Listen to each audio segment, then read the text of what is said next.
This evening which is the last one in our series on the Lord of the Rings, which series actually has reinforced my feelings, hopefully intuitive perception, that Tolkien's Lord of the Rings has not seen its end, and that it could very well become the mythos of the 21st century, as it just about became of the 20th century, and that it really, in a very peculiar and profound way, is a book of exceedingly great importance.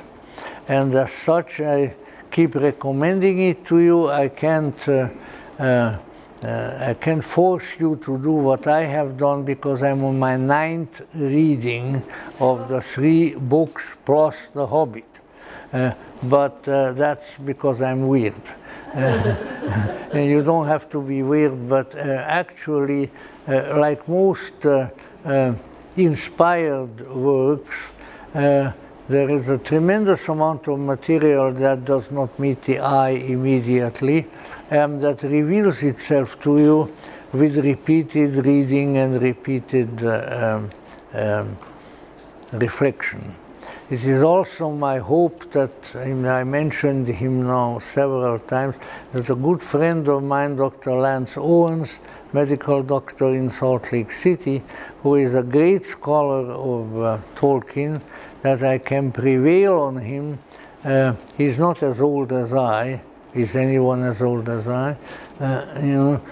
To put some literary material together, primarily about the visionary aspect of Tolkien's writings, because there is a great deal of material available which is highly authentic, wherein Tolkien himself owns up to, describes his visionary experiences, beginning at the time when he came back from the Battle of the Marne to the military hospital, and that may shed an additional and perhaps in some ways more profound light on the entire subject. But I saved the subject for the last talk of this series on Gandalf the wizard, and on the subject of wizardry. Now the name wizard is just an old English name for a magician. And as we will see, this is of course the primary magician figure in the Lord of the Rings, and one whose role is exceedingly important, and it has been said by one of the literary critics that the entire the war against Sauron, against the evil Lord, is really Gandalf's. Gandalf is the wizard, Gandalf's war. So that he is a very central figure of the mythos. But in order to loosen that up some, and also following my own promise of earlier, I will mix in right now at the beginning a few personal reminiscences that may have some, even though distant, relationship to wizardry and to the wizardry perhaps of the Lord of the Rings. Now, a wizard is but an archaic term for a magician, which in turn is an anglicized version of the Latin magus, and it has to do, of course, primarily with people with some special training and or talent, maybe natural talent, to be in touch with forces and beings that people on the whole are not in touch with. In that, so it's wizards or magi are people of unusual talents and unusual distinction. Now, what came to my mind when putting this together was that probably one of the happiest days of my life had to do with Gandalf. And this was in the following manner. I'm trying to recollect the year, but I would say probably about I could find it easily, 1976 or thereabouts. I was invited by the administration of UCLA to do a course, an evening course in the religious psychology of Jung. And in so doing, after I had held my first class, and then I don't know whether I had to wait till this was a Monday. It was the famous Monday evening class, and I met a lot of interesting people as a result of it. But one of the first and really joyous occasions was that the next time I walked into the classroom, I don't know whether it was still on the same evening when the first class was, or the following week, there was this big writing on the blackboard and said, "Gandalf lives." And the likelihood being that in some mysterious literary fashion, I was Gandalf, and that was the highest compliment. That was the highest compliment that anybody ever paid me anywhere. So I had. That was really a very remarkable occasion. Now, the entire subject of magic, which is one universal important name for it, and other names, wizardry, a more archaic term, a more derogatory term, sorcery, all of these being related, require a good deal of insight and sometimes also restraint in terms of judgment. Where the country and the part of the country where I grew up certainly had its amount, its contingent of folk magic, and the difference between folk magic and high magic is primarily in terms of the direction that it takes and the details that it involves. And so let me tell you one or two of the events that occurred in my immediate neighborhood. This one was, the witness to it was my father, who was a very truthful, integritous gentleman, and I was not with him, though when he made this observation.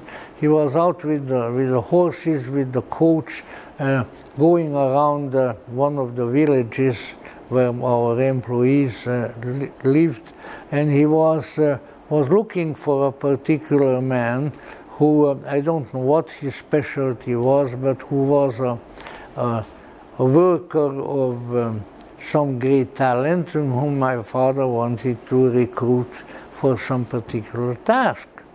So my father got out of the carriage, went into the house where the man lived, and he found the man who owned the house in rather pitiful shape.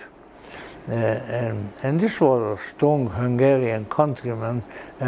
He was lying on the ground. He was trying to fend off invisible forces and was moaning. not exactly a common condition or interaction, even in rural Hungary.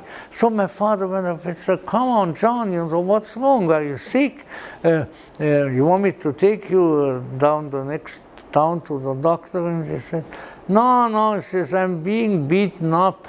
"What do you mean you are being beaten up? There's nobody here." "Well, I'm being beaten up by, I don't know, Joe Kovac in the next village."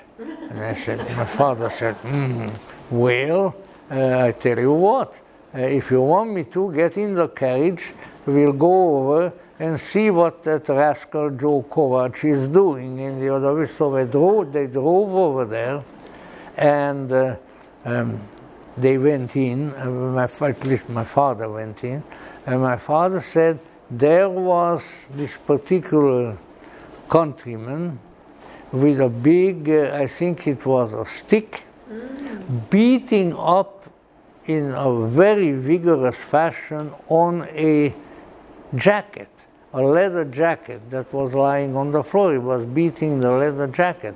And every time he beat the leather jacket, the individual who in some magical way was connected with the leather jacket, namely the workman who was with us with my father in the coach, was receiving big bruises.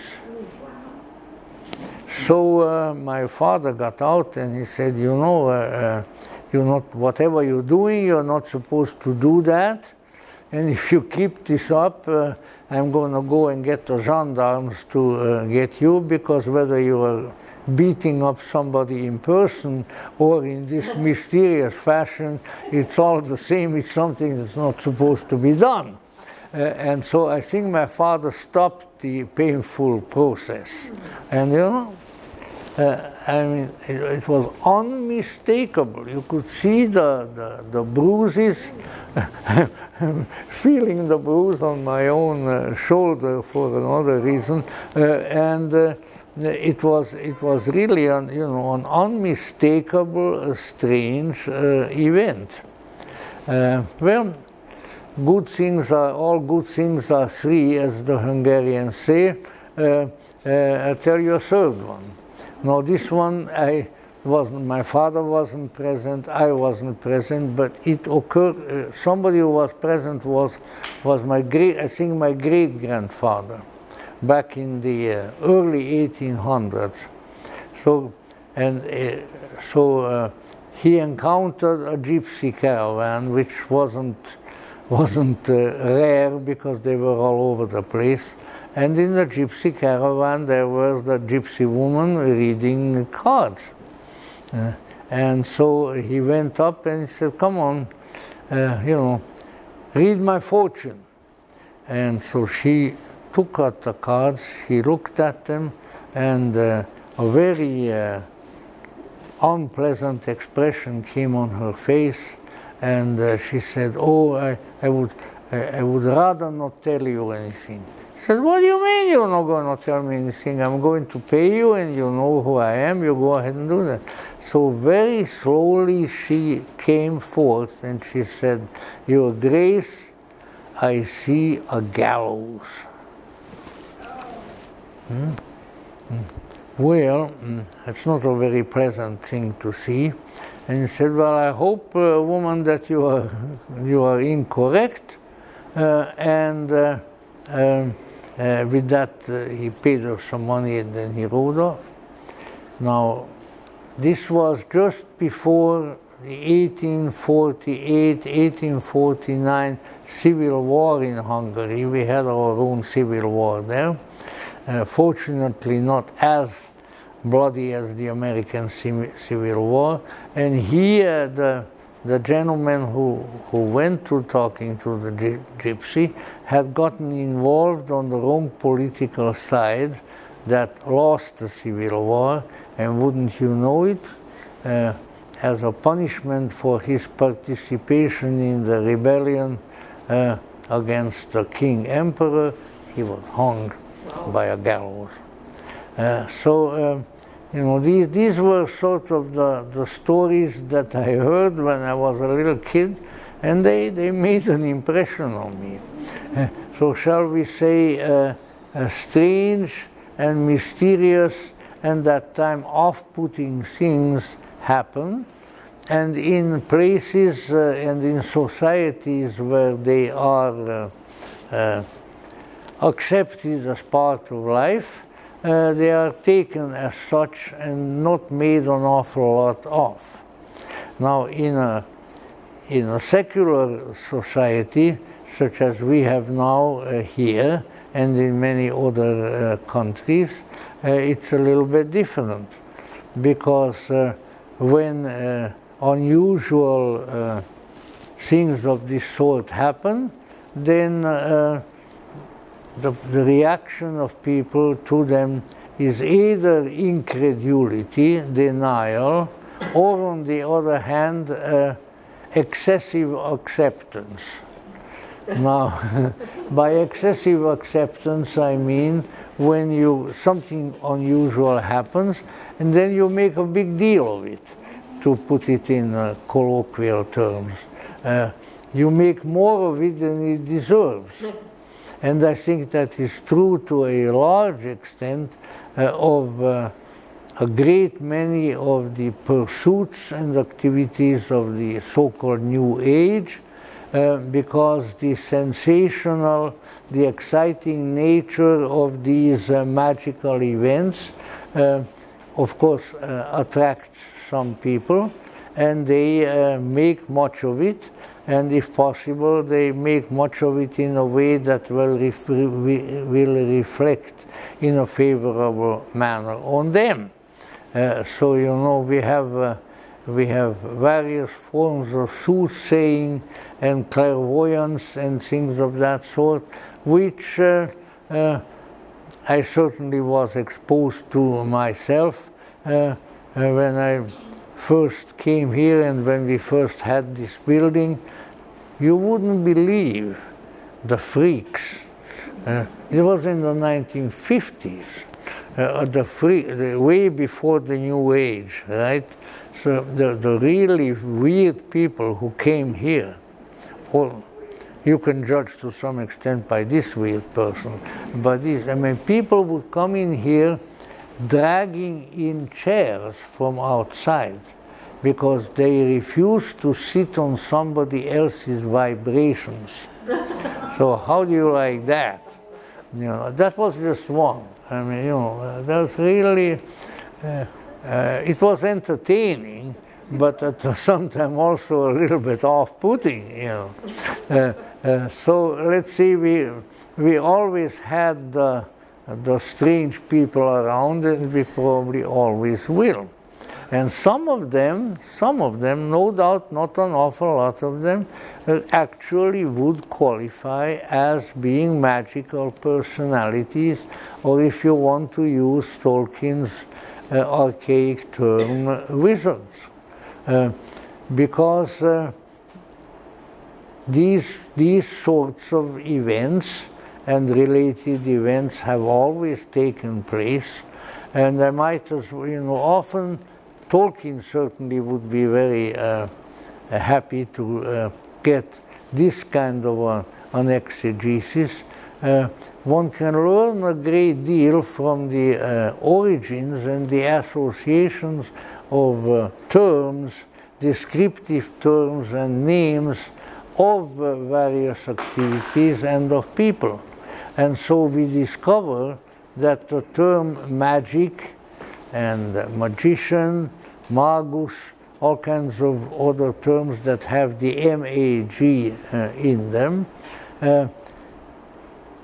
originates in the, well, at least in our Mediterranean culture, originates in the idea of greatness. And if you look at all kinds of words, even in the English language, that contain M-A-G, you will see that they all have to do with greatness, magnification, magnanimous, all the way down the line. Magnus means great. And so what does this mean now? It means that in the ancient world, which was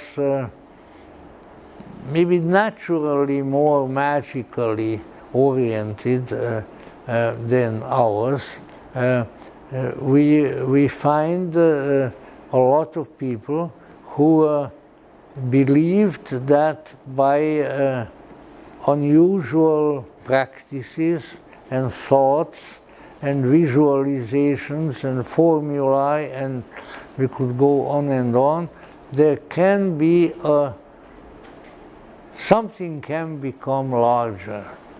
Now, they didn't mean that their bodies or their heads or their dogs would become larger, but what would become larger is their consciousness.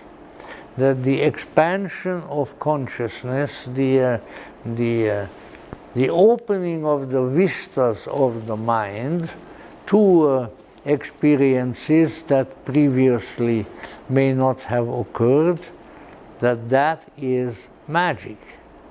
And that therefore the ancient world, certainly the pre-Christian world, and to some extent some of the other monotheistic religions like Judaism and Islam, were suspicious of and negatively disposed toward magic. Why? Because you might discover something by magical means that you shouldn't. That was sort of the attitude of these religions, and still is. And that sort of created a wedge between much official folk religiosity, whether of one kind or the other, and the magical tradition. A good little example, for instance, is with, these things sometimes are much more graphic, such examples that one can come up with. There was and there is an island in the Greek Sea, in the Mediterranean, that is called the island of Magnes, Magnes.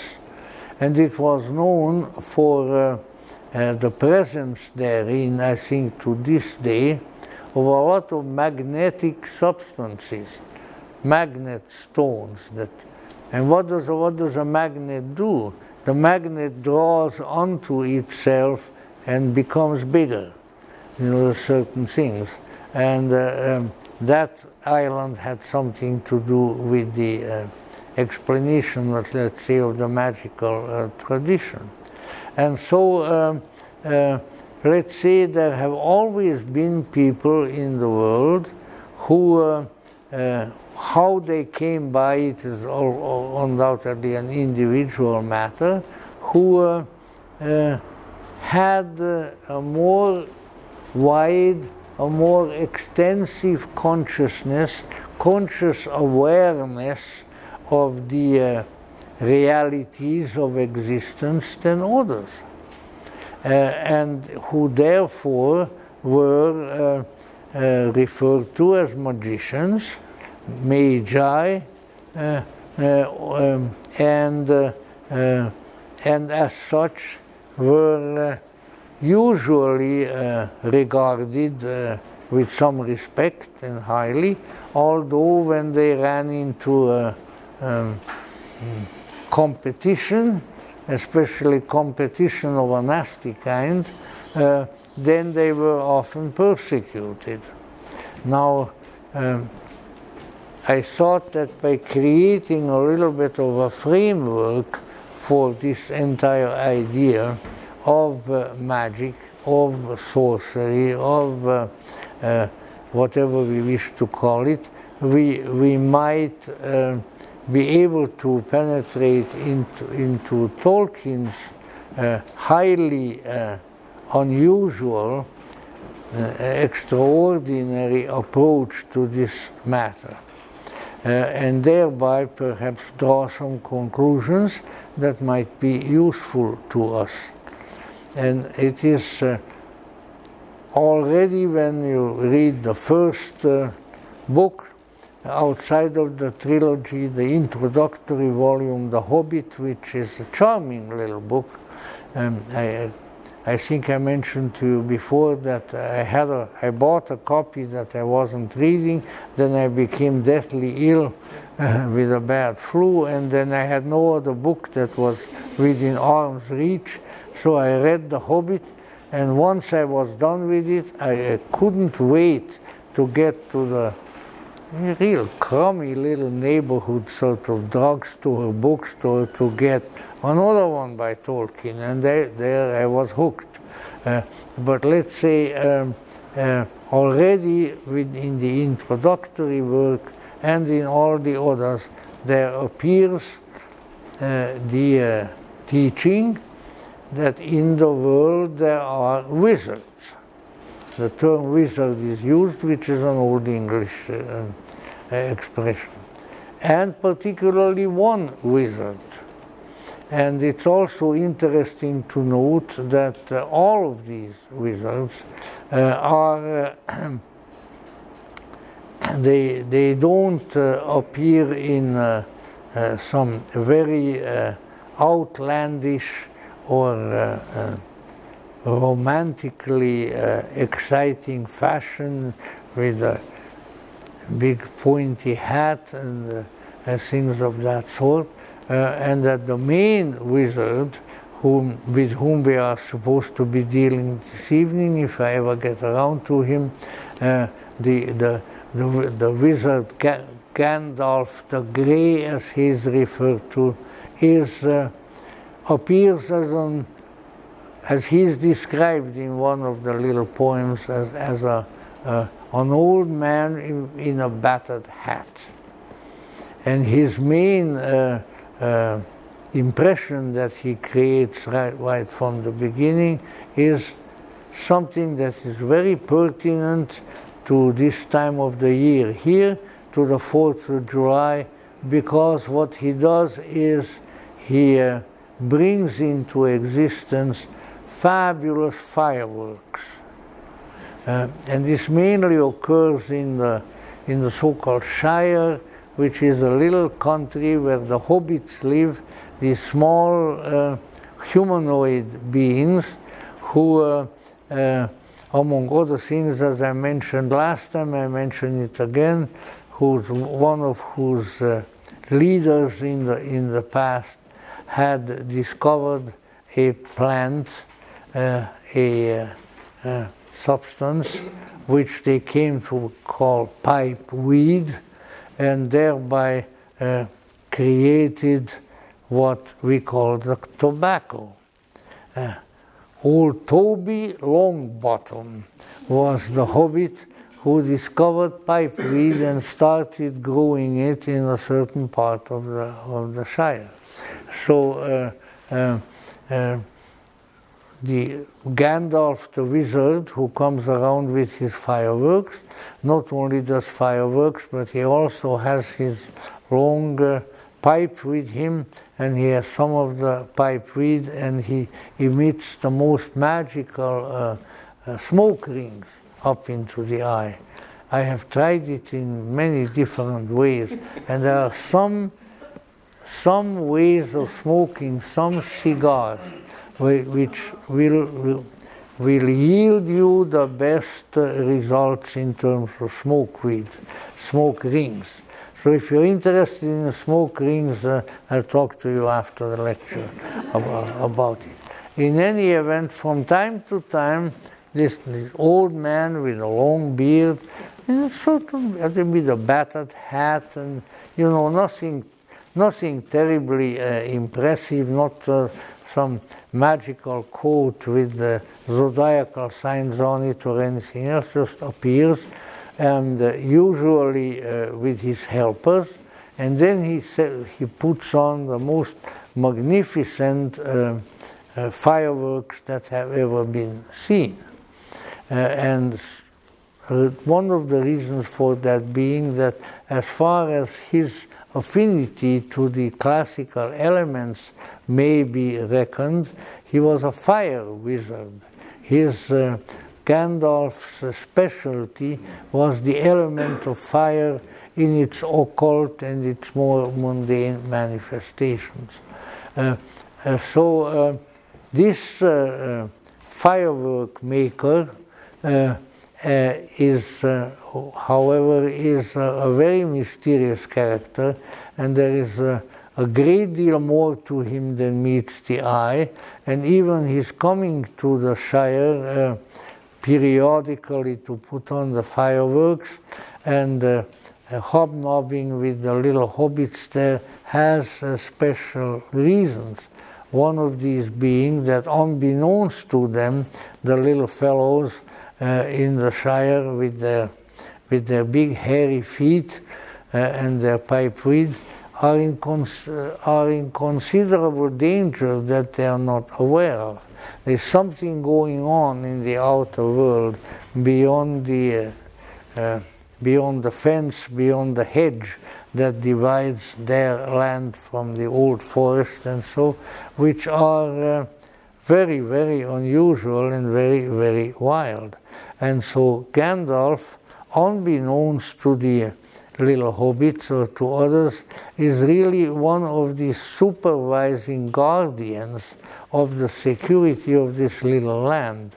And he comes around periodically to see if everything is all right, and if he may advise some of his friends to come and guard the Shire so that the little hobbits will not be harmed and that they will be able to continue with their comfortable doings, their cooking of wonderful weeds, of drinking of good beer, and of course also of the smoking of pipeweed.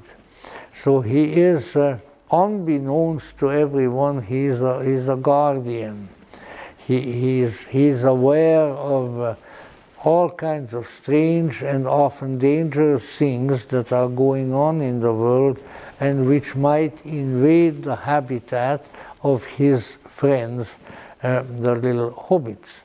His helpers are dwarves, which, as I mentioned last time, are one of the races of unusual beings, and they are particular friends of his. In fact, the introductory volume, The Hobbit, has a great deal to do with them, because there Bilbo, the Hobbit, is recruited by Gandalf the wizard and his dwarf friends for a particular task that involves a dragon and all sorts of interesting things. In any event,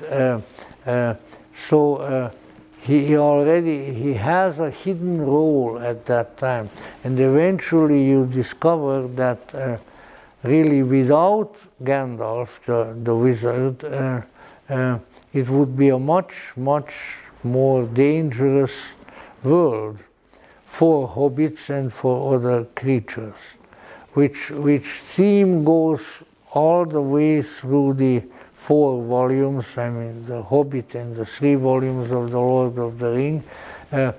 The figure of Gandalf, his importance, his talent, his influence are more and more prominent. So you might almost say that, which would not be very accurate, because I'm sure that these figures have been brewing in Tolkien's psyche for some time, but you might almost say that Gandalf and the whole issue of wizardry sort of grows on Tolkien. Well, first Gandalf just appears like an old man in a battered hat who knows how to create spectacular fireworks. He more and more reveals himself as a person of great wisdom and great power, and the ability to give very sage and very useful advice. Now then, that being the the initial impression. One may need to add to it additional information, if you can call it that, which you find in the Silmarillion, which is sort of the encyclopedic little work that explains a lot that is not explained in The Lord of the Rings and elsewhere, that the wizards are a particular class of people, and that at one time there were more of them. There were 7 wizards, so some of the information has at one time in Middle-earth. And they were there performing important tasks. But by the time we pick up the story, there are much fewer than that. And they each have a color attributed to them. Gandalf is called Gandalf the Grey, if you can call grey a color, because it's a mixture. There is Radagast the Brown, who is primarily concerned with nature and birds in the forest and so forth. He's sort of a guardian of the natural world. And there is Saruman the White, who initially is the most important of the wizards on Earth and of considerable prestige and all that, but who reveals himself in the course of the story as not only an ambivalent character, but an outright traitor and defector and comes to an evil end. But he was the chief of these 3 and of an apparently earlier, larger association of wizards. Now, once again, what conclusion can we come to for our own limited purposes from even these initial data?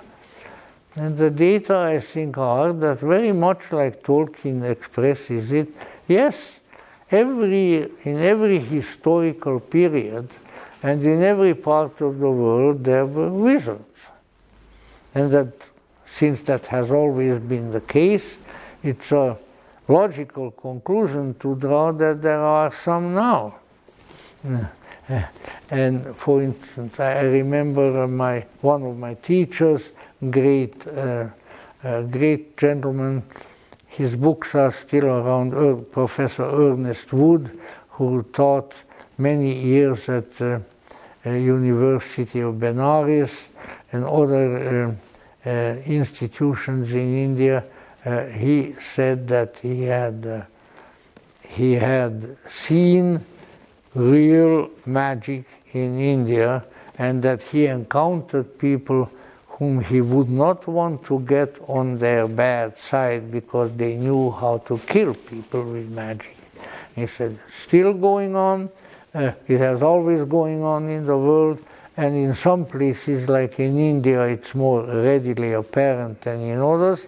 But he said, he sort of said something that Tolkien says in The Lord of the Rings too, is to be on your guard when dealing with wizards. And then addition to that. So let's say that it is really true. It may not be 7, it may not be 3, they may not be connected with a color like white or gray or brown, but there are people in the world who are capable of dealing with and of exercising unusual powers and unusual faculties. And we also need to keep in mind, because after all, Tolkien wrote his books in the wake of World War I, and that was already a long time after a certain cigarette-smoking and tea-drinking, heavy-set Russian lady by the name of H.P. Blavatsky had, on the other side, had lived in India and in England, and Well, I suppose that under some conditions, in some cultures, she would have been called a magician. Tiny little things, but they are still quite important. For instance, Blavatsky was on one of her visits to her homeland, Russia, and she was traveling around the countryside to the various country houses, which the Bolsheviks have not occupied yet. Thank God, not at that time. This is early and middle of the 19th century, and so she was invited to this one particular country house, and she came in. The people had children, and this reminds me so much of my own childhood. When guests came to the house, we lived out in the country too. They better bring some present to the children. Now there was only one child in our household, and that's me. But if I didn't get any present, I was not very happy, and that disaffection tended to be present in the household. So in any event, there she was, and she said, "Oh my God, they didn't bring any present for the children." Well, she said, "Oh, that can be helped. So just, do you have an empty room?" Yes. So she went into the empty room, locked the doors, was in there for a considerable period of time, and she came out like a Santa Claus with a bag full of toys. He said, "Here, give this to the children." It wasn't there before. So let's say, just like later on when she was in India, she materialized the teacup. When they were one teacup short on a picnic, she and her friend, when they went out, there were, I don't know what, a dozen people there. They only had 11 teacups. Well, that's, discourteous. Now, who are you going to deprive of a teacup? So she said, "All right, go over there, and right underneath that tree by the roots, dig." They dug in the ground, and there was a teacup which matched the set of teacups that they were using. So that's an additional feature. So let's say there was a Lady Gandalf, and that do things of this sort. These are, of course, trivial incidents, exist because some people know how to do them, and when the occasion is appropriate, they will engage in them and will do them. And once again, you might say that the very concept of magia, of increase, is manifest even there, because when there is no toy and all of a sudden you have a number of toys there, what is multiplication has been an increase. So this is the magic of increase. Moreover, great leaders of religions, who subsequently became great religions and so forth, were often regarded, and rightfully so by the standards of the day, as magicians. You may not have encountered it because it's really more of a scholarly book, but when would that have come out? Probably in the 70s. There appeared a book by a Columbia University professor called Morton Smith, and the book is called Jesus the Magician. So Morton Smith was a discoverer of the secret Gospel of Mark, which he found pasted into another book, the pages, the papyrus at the famous monastery of St. Catherine on the Sinai, which has the greatest collection of magnificent icons of any place in the world. But these were not icons. But let us say from that find, then he went on and he he felt that there were religious teachers one of whose main talent was miracle working, and who were sort of the crown of the top of the society of the magicians, and that there is a great deal of evidence by example that Jesus Christ probably was one of them. We call them miracles now in religious circles, but they are miracles of a magician. And that the ancient world would never have bat an eye about that. That even including things that people who either really are or seem to be dead are raised from the dead. In fact, that's what got Professor Morton Smith going, that the portion of the gospel, the previously unknown gospel that was discovered in the monastery there, concerns the raising of Lazarus. And he said, what is this? Raising the dead. This is a magician.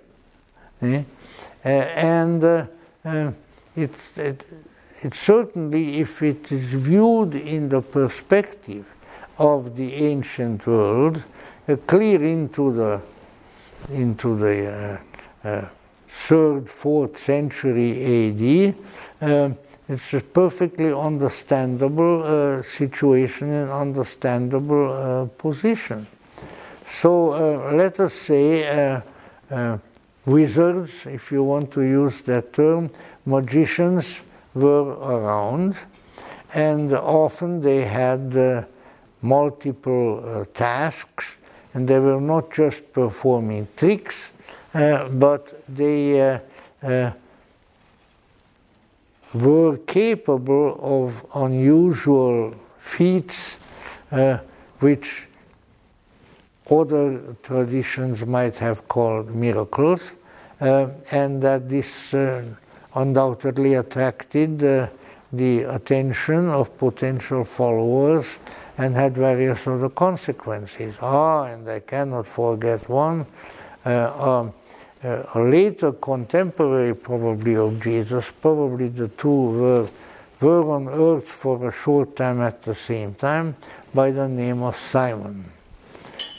He is known in the New Testament, in the Acts of the Apostles, as Simon the Magician, or Simon Magus, and was really a much more interesting and important person than one would assume.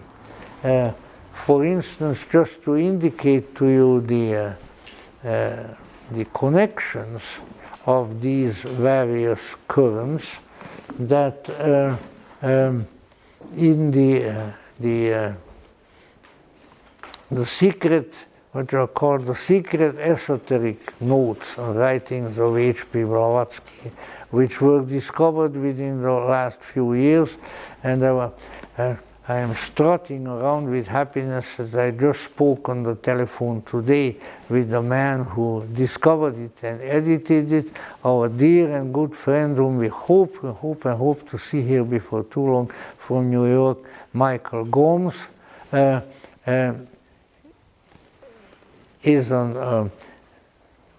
indicates, I think, in a very clear fashion that what Simon Magus started, you might say a magical tradition, was of very, very great importance, and that indeed it is very closely related to the mission of Jesus as well, and that its essence, I mean, you have to somewhat decipher it, but that its essence was that people could, ordinary people, ordinary hobbits like ourselves, I can discern some hobbits in the audience right away.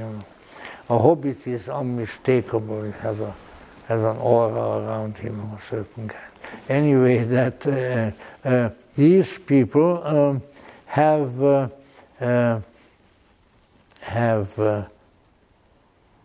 taught to select disciples certain practices which would do what? Which would increase their consciousness to in an unusual and marked degree. Because we said that magia is the increase of consciousness. So what are we talking about here? Well, Simon was famous in the ancient world as the flying magician. It's full of stories. Some are in biblical lore, and some are outside of biblical lore, that whenever he felt like it, he would rise in the air.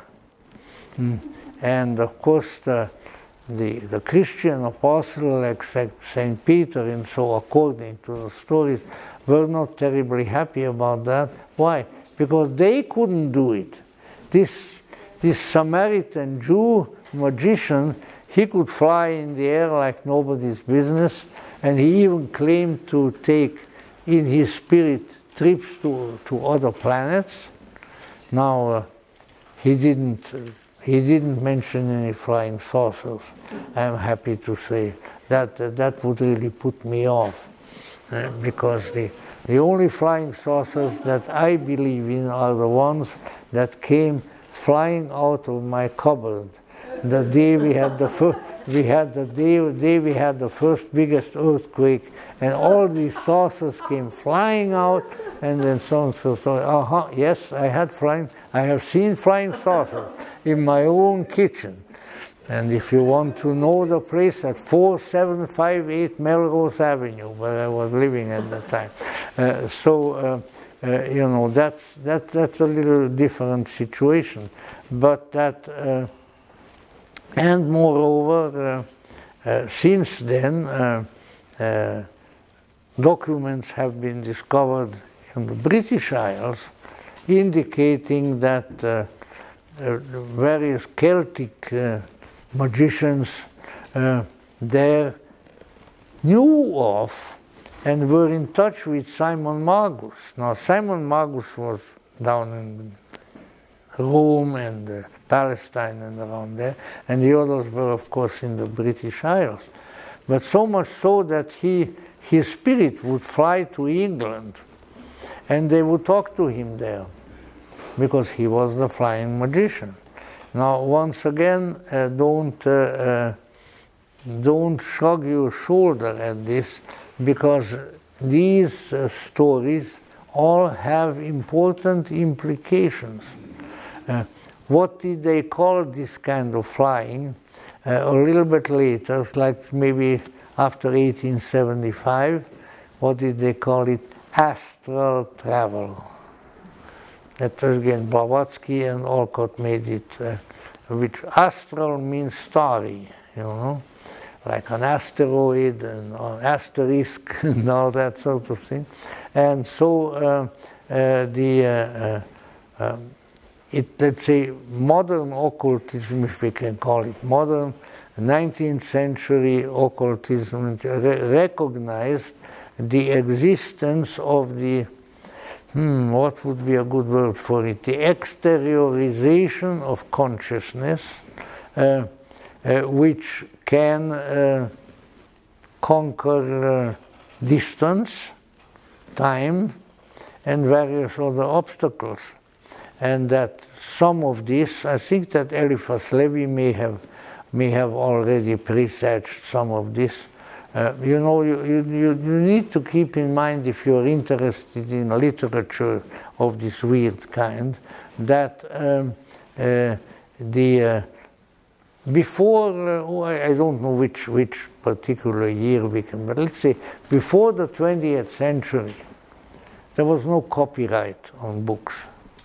And writers, if you read an interesting book, you wanted to write an interesting book yourself, then you copied pages and pages and pages from the original author, and sometimes you mentioned what you were copying, and sometimes you didn't. And nobody gave a hoot, not even an owl. And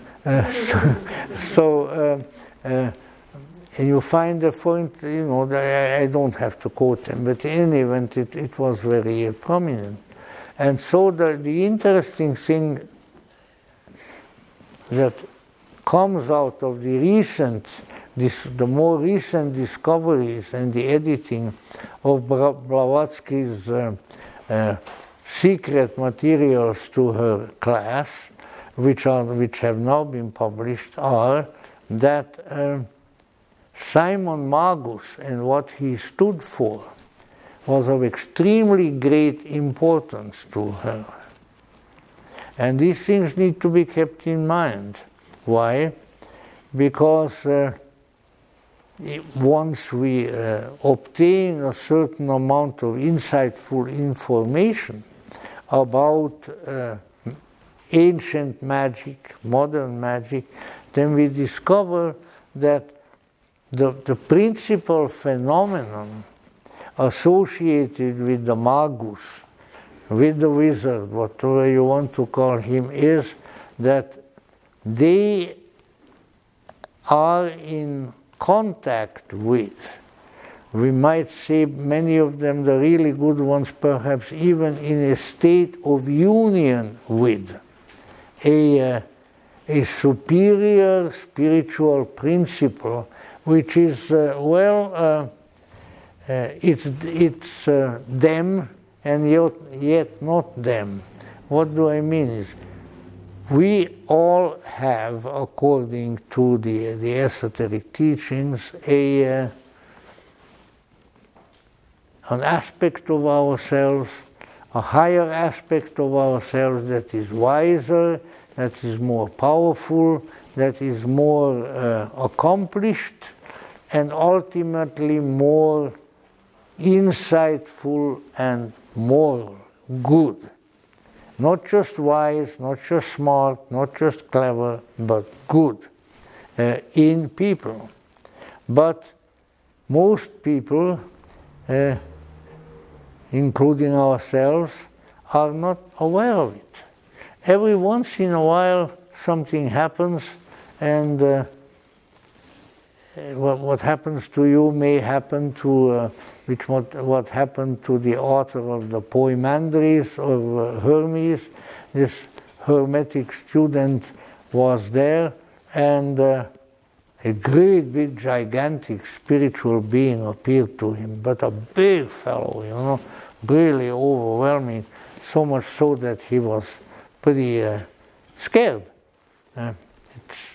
You can be a Hermeticist or a Gnostic and still get scared.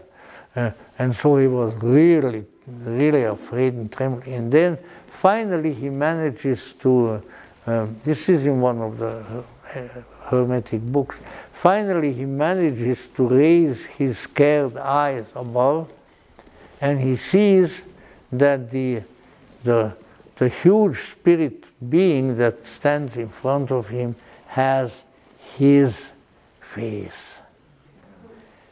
His face. So that it is a magnified and spiritualized version of himself. What appears to be the case with Blavatsky, for instance, as these documents indicate, was that she felt that this sort of development, wherein we come in closer and closer contact with this higher being, and that makes us then complete. Shades of Carl Jung, who wasn't around yet, what does it do? It makes us whole. It makes us complete. Why? Because before the spiritual self is in effective union with the terrestrial self, if you want to use those terms, before that we are not complete. We are partial. And this, of course, is even the discovery of modern depth psychology. Until the objective is to become complete, to become whole, to grow up spiritually, to develop those potentialities of the spirit which we have, but which we have not exercised. And then, of course, that involves various other things. And that this was and is, and I'll repeat it even if some people don't like it, I doubt it that anybody will be exercised by it here, that this is the real objective of what Blavatsky called theosophy. Where does the whole term theosophy come from? Does it come from, I don't know, a soothsayer on Hollywood Boulevard? No. It came from Ammonius Saccas, who was great, is regarded the founder of Neoplatonism in Alexandria, and who never wrote a word in a book. He came out every evening into the park and was teaching and was preaching. People wrote things down. And of course the Neoplatonic tradition, which is very closely related to the Gnostic, to the Hermetic, the Neoplatonic tradition really became the source clear into the Middle Ages, clear into the Renaissance period of what? Of magic. And so this was regarded, let's say, at the time of Simon Magus and so forth, as the great work. That is this reunification of the human self with the deific self, or as later on magical tradition, often the term was used of the holy guardian angel, because that way they can fool the Orthodox Christians. I mean, all of us who went to Catholic school and so forth, we were taught that we have a guardian angel. It's an angel that is attached to us and that will help us. And a rather helpful teaching. And I would say, without going into any details, that when we have often dramatic events occur in our lives which redound to our better benefit, which save our lives and save our souls, and there is something there. There is an angelic being there, and that is what's been called guardian angel. So, but somehow that union, that conjunction between the human self and the holy guardian angel is the objective and has always been the objective of magic. Now you might say then why do magicians, wizards, whatever you want to call them, sorcerers, why do they have such a bad reputation? Well, I would say number one, envy. When somebody knows something you don't know, then you begin to dislike that person, and so forth.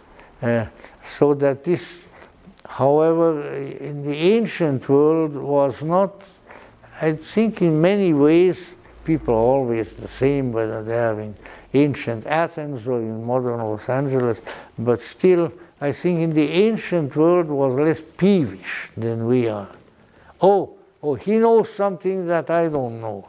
He has something I don't know. That can't, either it's not true, he must be a liar, or we got to take it away from him or her. That's the way it is nowadays. This is the great social doctrines of the late 19th and of the 20th century boil down to one thing. He has something that I don't have, and I want it. And therefore I'm going to take it for him. And I'm going to organize a whole social system that will allow me to do that. It's happening right now in many, many places. and so forth. So all of this has to do with the fact that, as Joan Baez? No? Buffy Sainte Marie had in that beautiful song, which I like to quote, but the singer of which I don't remember, God is alive, magic is alive. It was a really beautiful song. And the gentleman, Roy Tuckman, Roy of Hollywood, as he was called, who had a radio program on our alternative radio station. When he played my lectures, he always played that song before, which I consider also a great compliment. All right. So what happened now? Where did we leave Tolkien? We went into all of these things. In any event, it is this kind of a mysterious, thaumaturgical, which means miracle-working character that Gandalf the Grey is. Once again, the powers of these wizards are not boundless, obviously.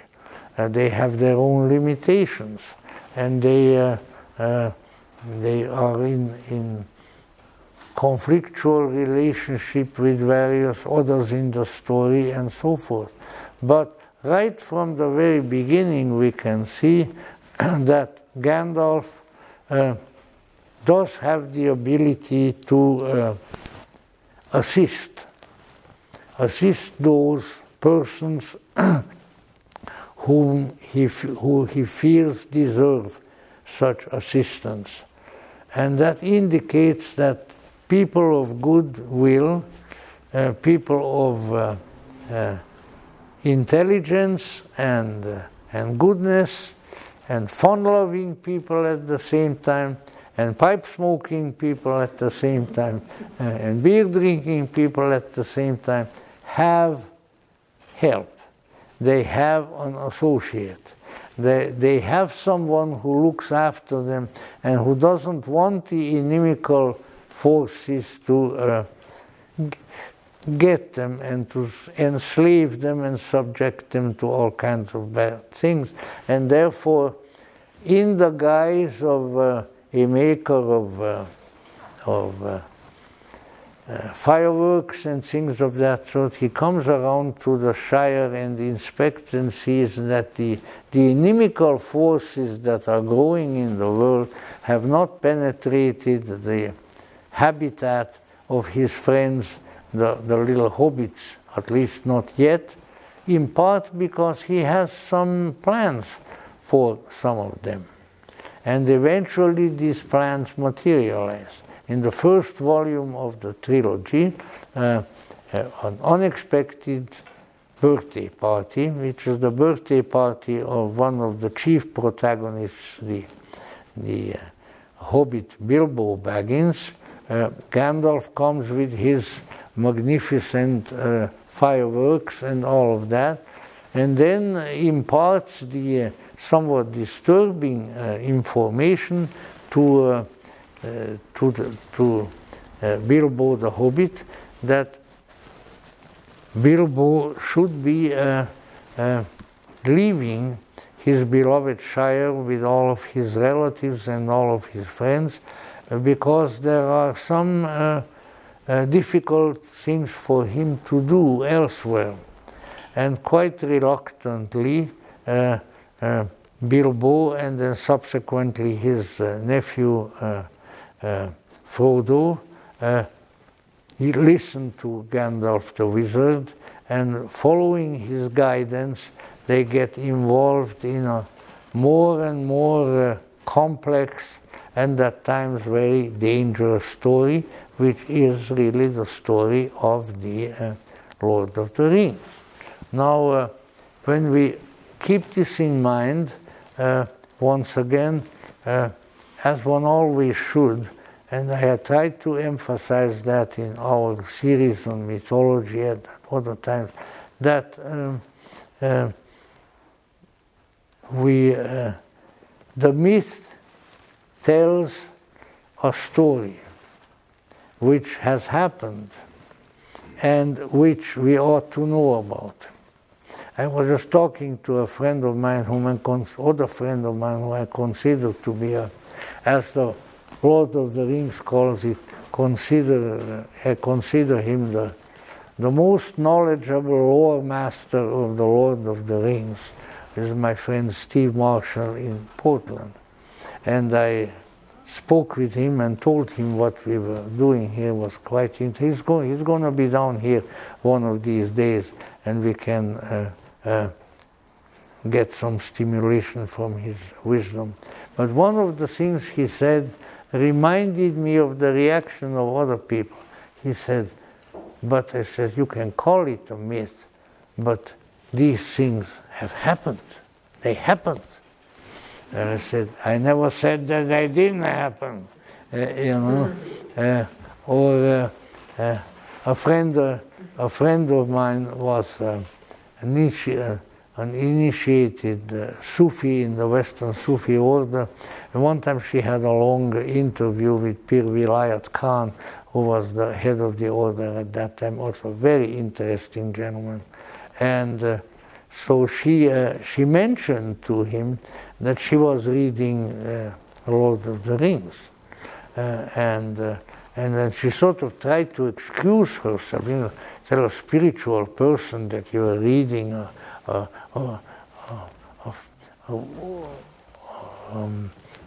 blown-up fairy tale, she says, well, but she said, but Pir Vilayat, it seems so real. And Pir Vilayat looked at her, and he could really look at people. He looked at her and said, it is real. So get it in your head, it is real. You have to understand the reality, but it is real.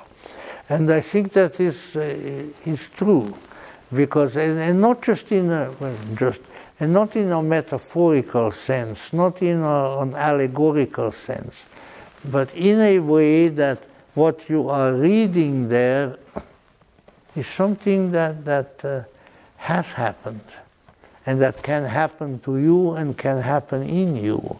And that is what makes it extremely important.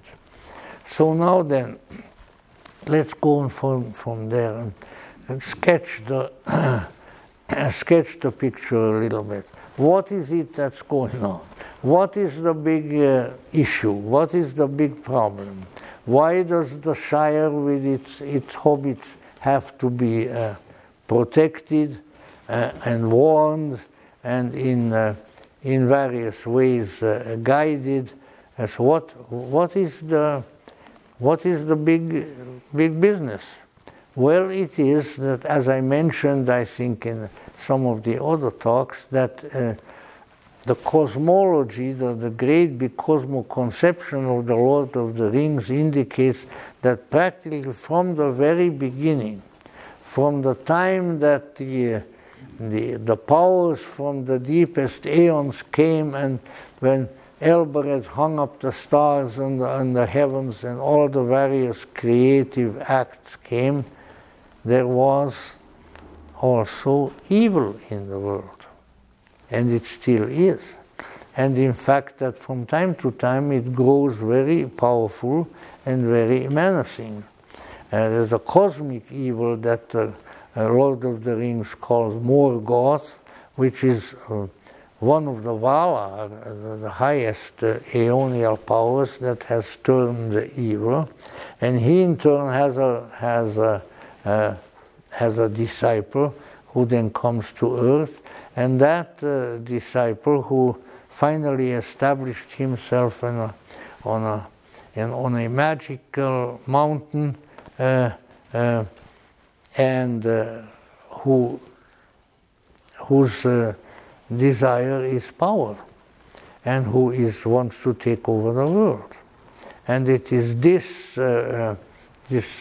emanation of Morgoth, who lives in a fortress called Mordor, and who is more often than not referred to as the Dark Lord, has got his eye on the whole world, but also among in the world on the land of the little hobbits. You wonder what on earth does he want with the little hobbits with their furry feet and all of that. But I think that there is also a very profound truth there. The great danger in the world at any time, but I would say we are the closest to our own time, is precisely that even though we may think that we are relatively insignificant little people, little pizza eaters or whatever what we may be, you know, that there are forces, there are energies, there are forms of consciousness which want to incorporate us, that want to do us in, and to take away from whatever we have. That's always, as I mentioned, one of the issues. And one of them is really to take away what? Well, maybe you'll hear a little bit about it next week. Our freedom, our sovereignty, our selfhood, and our ability to express and to increase our selfhood. You wonder, why in the heck would anybody want my selfhood? I have a hard time dealing with it myself. But the fact of the matter is that there is a kind of one principle of the universe. Now, you're not going to hear this from the flying saucer people and things like that. You only will hear this here. That one of the qualities of the super-sensible worlds is that in it there is, among other things, thank God, but there is a kind of a cosmic vampirism. Now you might say, well, there is my Transylvanian heritage, coming out, but what it really means is that our energy, our insight, our love, our goodness they are desired by something and somebody. There are forces in the universe that, even though we may not consider ourselves particularly rich or particularly accomplished, but who would like to take all of that away. And that is what is taking place at that time. And yet Gandalf the Grey, Gandalf the Wise, had discovered that perhaps the people, the race of beings that would be most susceptible to an effective resistance, an effective fight against and defeat of this dark power are the little hobbits. Why?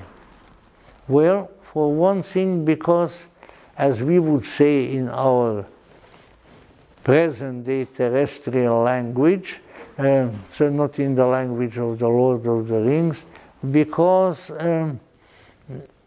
they are without that great, dangerous commodity, the selfish ego.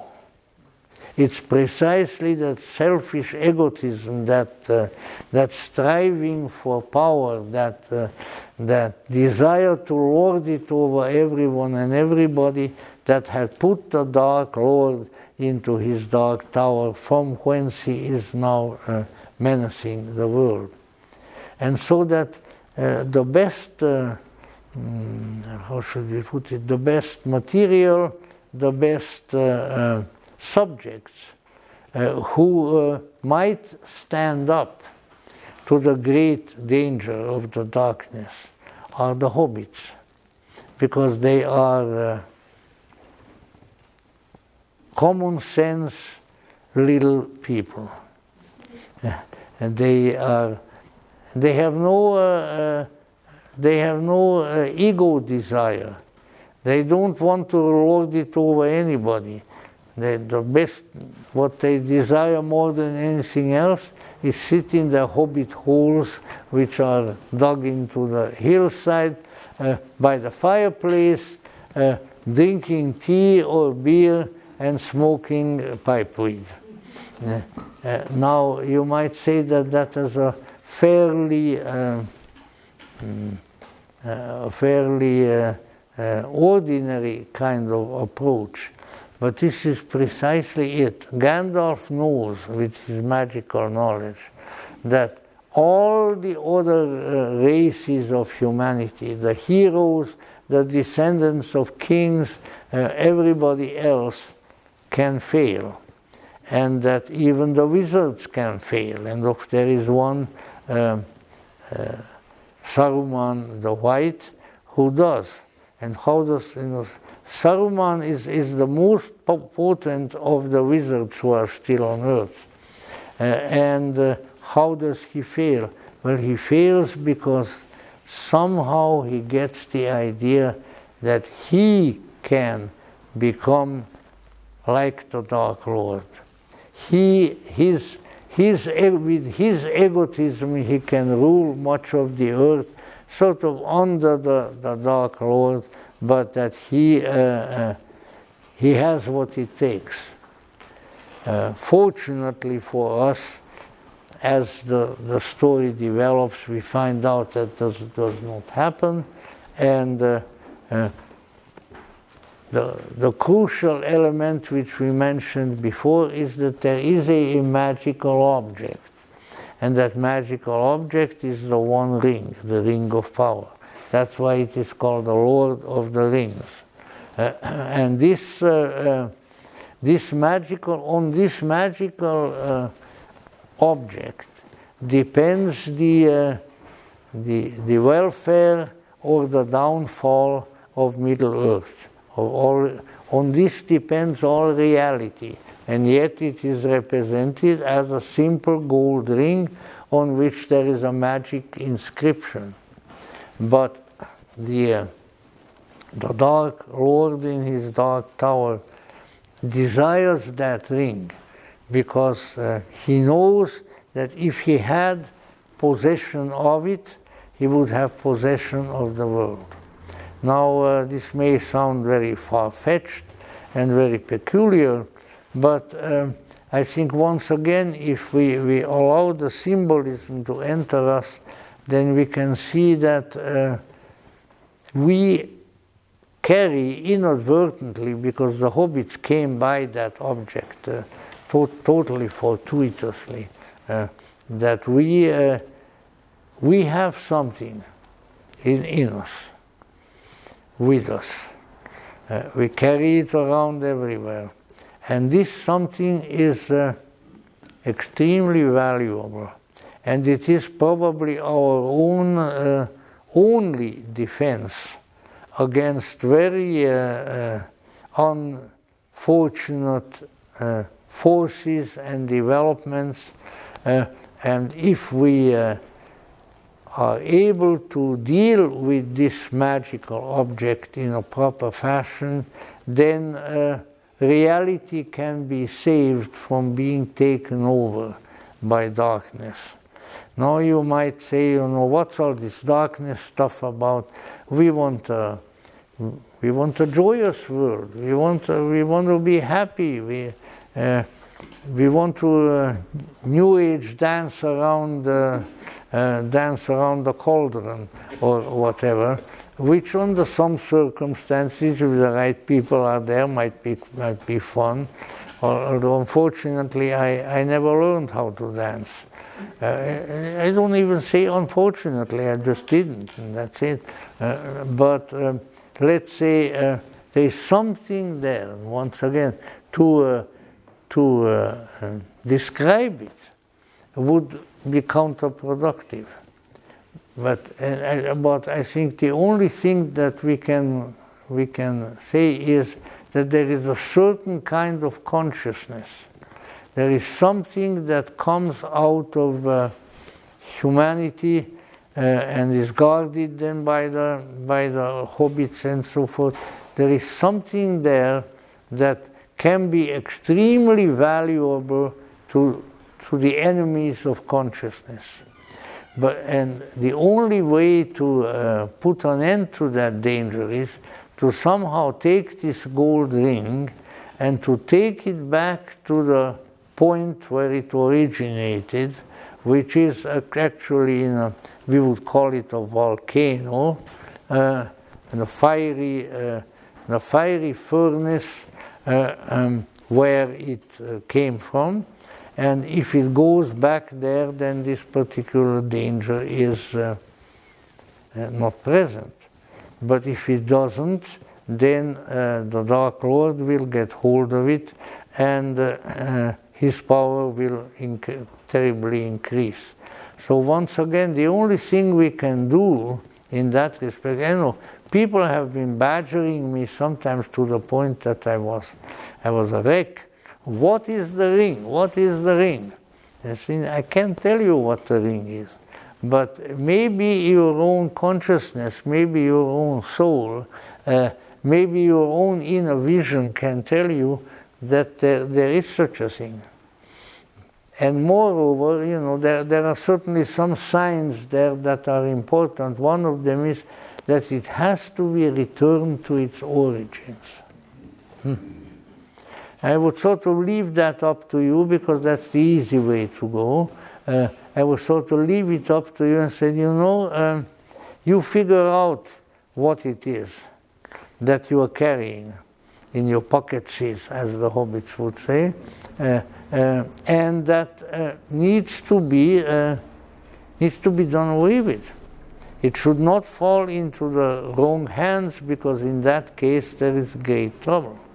Now, I don't think that we can make a definitive judgment about that, but once again, I sort of suspect, at least at a psycho-spiritual level, because I have read so much psychology and so forth, that it is related to the human ego.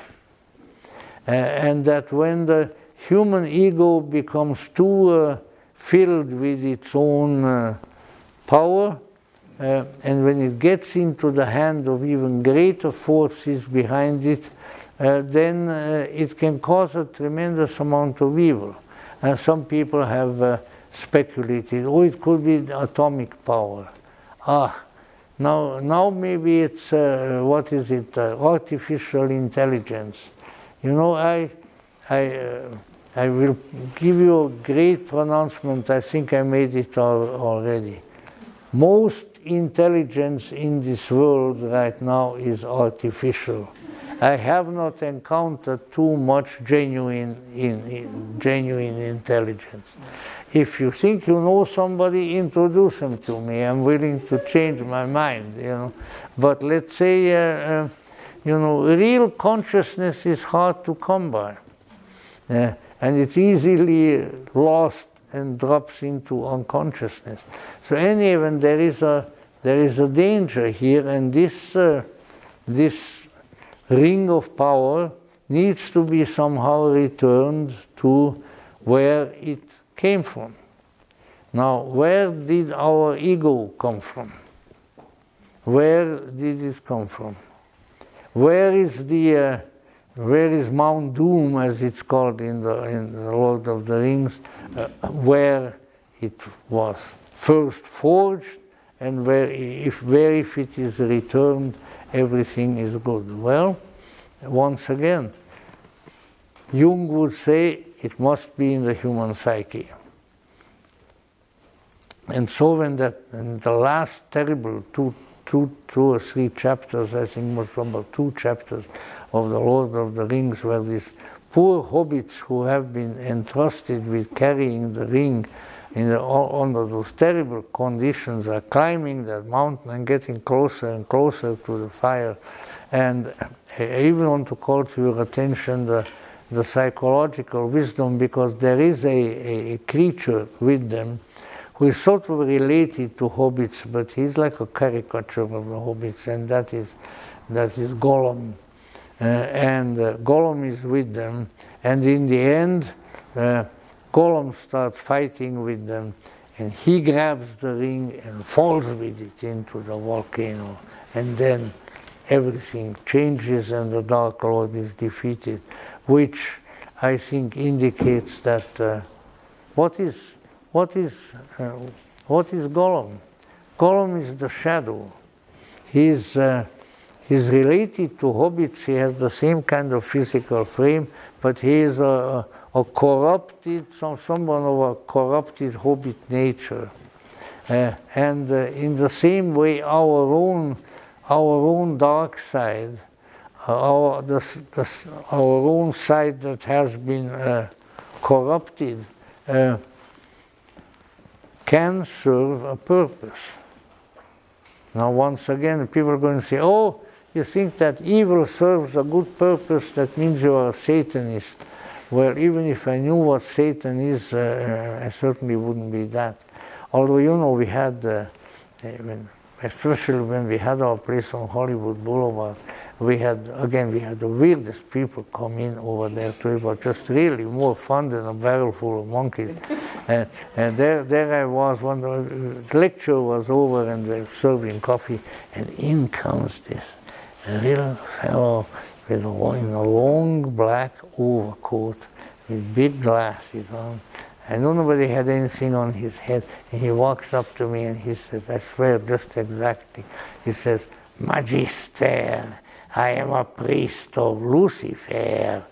And I thought, well, what is the way to handle somebody like that? I said, "All right, come on in, have a cup of coffee.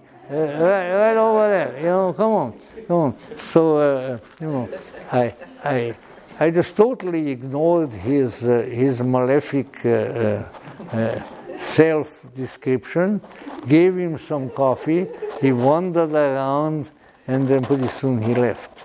If I had said, "Oh, geez, you know, we don't want a priest of Lucifer here. You're dangerous. We're all going to go to hell because you are here," he would have been so happy.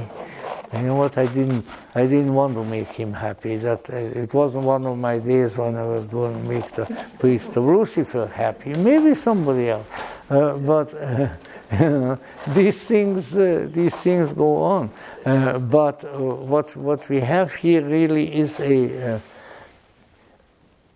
we carry on the long arduous journey toward Mount Doom. We carry a very powerful and a very dangerous commodity with it. I can't describe what it is. I think it is related to the human ego. It is related to the kind of overblown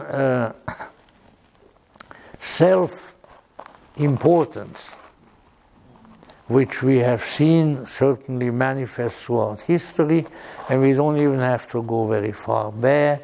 We can go up to Berlin and Berchtesgaden.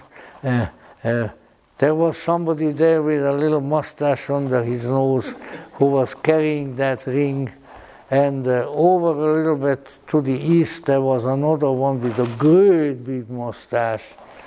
The man of steel, Stalin. You know, these are all these are the golems of our world. These are the ones who think that they found what it is all about, which is what? Power over others, power over other people, which of course at some point has to be purchased by death and destruction.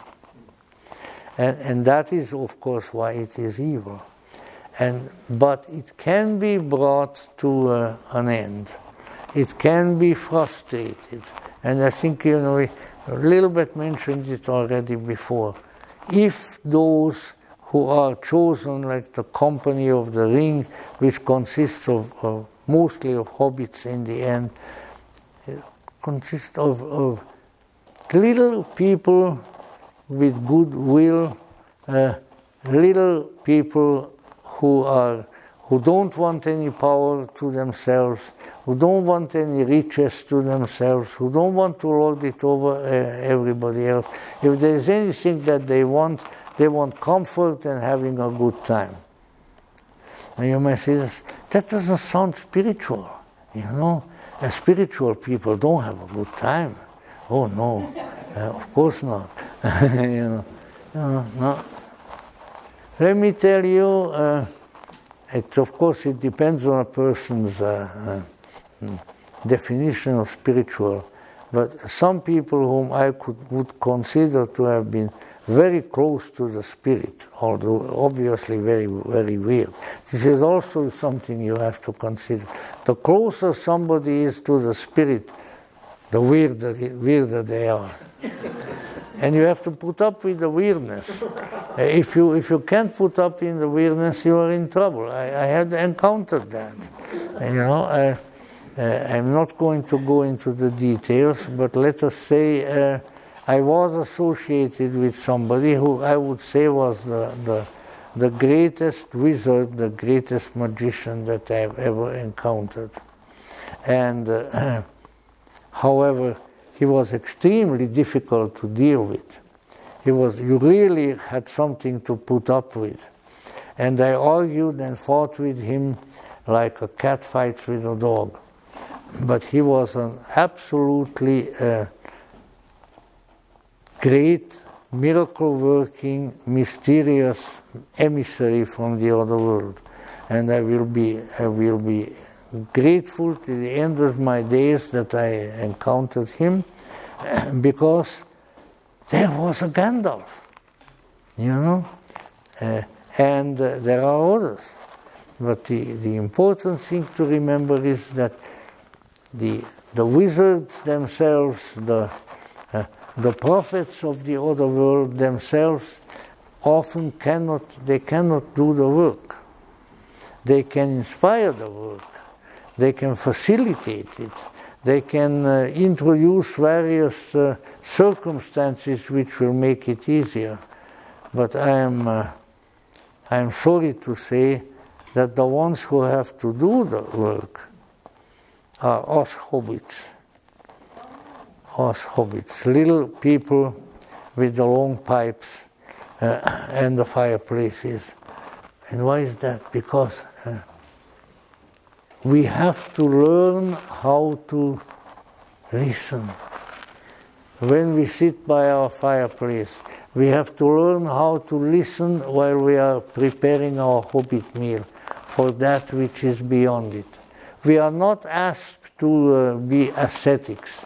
We are not asked to abjure the good things of this world.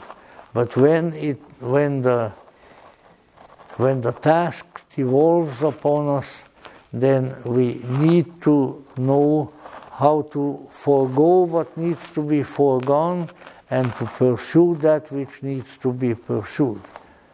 This is something that the Hindus in Sanskrit call vairagya, which is discernment. We have to discern that which is important from that which is unimportant, from that which is good, from that which is good from what just looks good. And you know what? That's a great and onerous task.